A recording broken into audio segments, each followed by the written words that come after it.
saya Sabarudin TIP Aceh. Dengan BIMTEK TIP ini memberikan banyak pengetahuan tentang mutu madrasah melalui EDM dan Erkam. BIMTEK ini bagus dan tim sangat kompak, namun permasalahan pembelajaran daring sedikit terganggu dengan jaringan.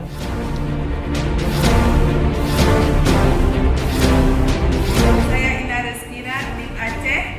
Pelatihan tim Erkam Aceh sangat luar biasa.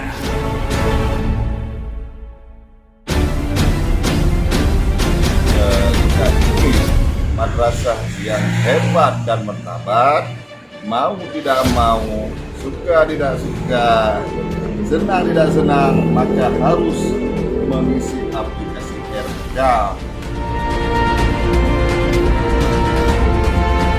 Peserta pelatihan TIP Aceh siap menyukseskan penerapan Erkam di seluruh madrasah di Aceh. Sukses!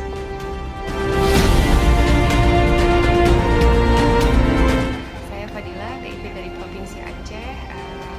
Jadi kalau testimoni dari kegiatan Erkam selama 5 hari ini, saya sudah mendapatkan sangat luar biasa sekali informasinya. Jadi harapannya melalui pelatihan Erkam ini kita bisa mewujudkan reformasi madrasah ke arah yang lebih baik.